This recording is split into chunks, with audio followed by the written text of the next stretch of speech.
Senhoras e senhores, este papagaio está morto.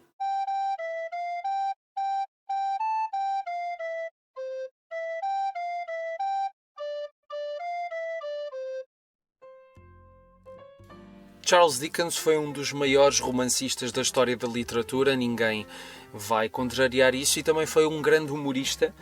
E um dos livros que atesta esta capacidade de humor do autor chama-se Retratos de Jovens Senhoras, Cavalheiros e Casais, um conjunto de crónicas humorísticas e satíricas que Dickens escreveu com Edward Caswell e que em Portugal foi editado pelas Edições Pin há relativamente pouco tempo.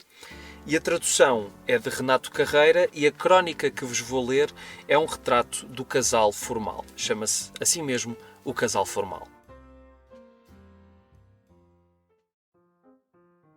O casal formal é composto pelas pessoas mais rígidas, frias, obstinadas e insatisfeitas à face da Terra. As suas caras, vozes, roupas, casas, mobiliário, passos e postura traduzem a essência do formalismo, sem nenhum toque redentor de franqueza, emoção ou naturalidade. Tudo no casal formal gira em torno da aparência.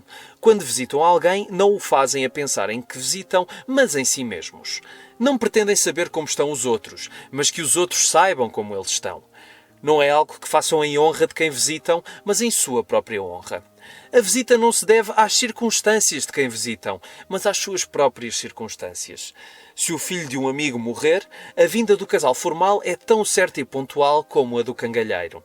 Se a família de um amigo receber um novo membro, a visita mensal da enfermeira não será mais regular. Com efeito, o casal formal aproveita prontamente qualquer ocasião para dar testemunho da sua educação esmerada e cumprimento escrupuloso dos usos da sociedade. Por quem visitam, que é o meio pelo qual isso se cumprirá, sentem a mesma empatia que um homem sentirá pelo alfaiate que lhe permitiu fazer boa figura, ou uma mulher pelo chapeleiro que a auxiliou numa conquista.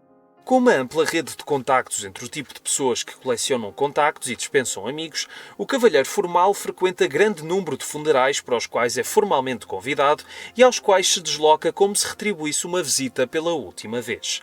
Nisto, a sua conduta é impecável. Sabe qual o tom de voz exato que é adequado adotar, o semblante fúnebre a escolher, o passo melancólico com que se deve deslocar no dia em causa. Conhece na perfeição todas as cortesias deprimentes que se devem cumprir numa carruagem fúnebre, sabe quando deve suspirar e quando deve esconder o nariz com o lenço branco. E olha para a sepultura, a abanar a cabeça, quando a cerimónia estiver concluída, com a triste formalidade de um mimo. Que tipo de funeral foi? Pergunta a senhora formal quando o marido regressa à casa. Oh, replica o cavalheiro formal, jamais se viu tamanha e tão aviltante indecência. Não havia penas.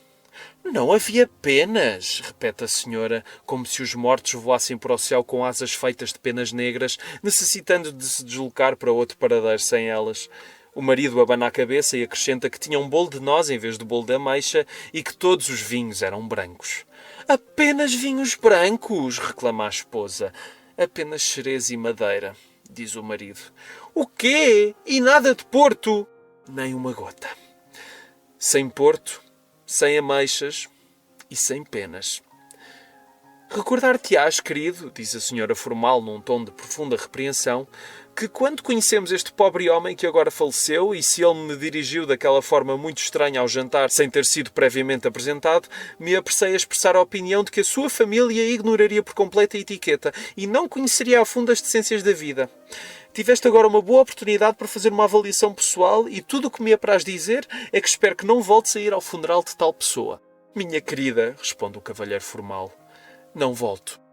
Desta forma, o informal defunto é rejeitado póstumamente e o casal formal, quando conta a história do funeral, abana a cabeça e questiona-se sobre os sentimentos de algumas pessoas e sobre as suas noções de decência.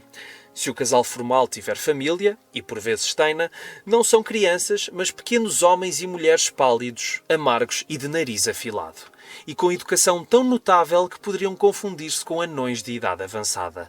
Na verdade, conhecem tão bem os formalismos e as convenções e comportam-se com tal decoro que ver a rapariguinha partir um espelho em algum impulso desvairado ou o rapazinho pontapear os pais seria para qualquer visitante um alívio e consolo indescritível. O casal formal defende sempre o que é rigidamente apropriado e está sempre pronto para detectar impropriedades escondidas no discurso ou no pensamento que passariam completamente despercebidas a pessoas menos escrupulosas.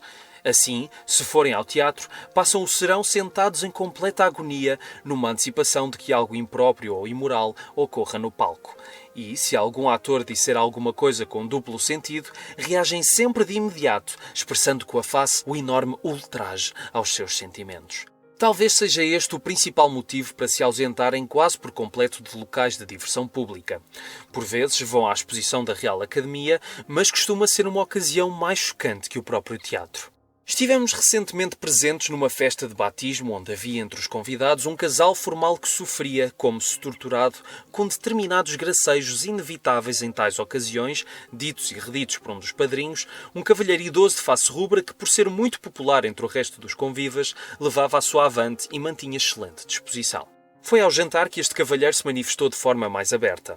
O nosso porte sisudo e sereno fez-nos ser escolhidos para acompanhar a senhora formal ao piso inferior e, sentados a seu lado, dispusemos de uns momentos preciosos para observar as suas emoções. Suspeitamos que desde o início, por ocasião do primeiro rubor, literalmente o primeiro rubor, a senhora formal não estava inteiramente certa de a sua presença em tal cerimónia, ao caucionar a exibição pública de um bebê, não ser um ato com um certo grau de indelicadeza e impropriedade. Certo estamos nós de que, quando se brindou à saúde do mesmo bebê e o cavalheiro grisalho que propôs o brinde aludiu ao tempo em que embalara nos braços a mãe do novo cristão, a senhora formal se alarmou, afastando-se do cavalheiro ancião como se ele fosse um devasso. Mesmo assim, aguentou. Abanou-se com o leque com expressão indignada, mas resistiu. Cantou-se uma canção cômica que envolvia a confissão de algum cavalheiro imaginário de que tinha beijado uma mulher e, mesmo assim, a senhora formal resistiu. Mas quando, por fim, se brindou ao supracitado padrinho, este se levantou para retribuir e, durante as suas observações, aludiu a bebés por nascer e contemplou mesmo a possibilidade de o destinatário da festa ter irmãos e irmãs, a senhora formal não conseguiu resistir mais. Distribuiu vénias contidas, passou pelo autor do comentário ofensivo com passos sobranceiros e saiu da sala em lágrimas, sob proteção do cavalheiro formal.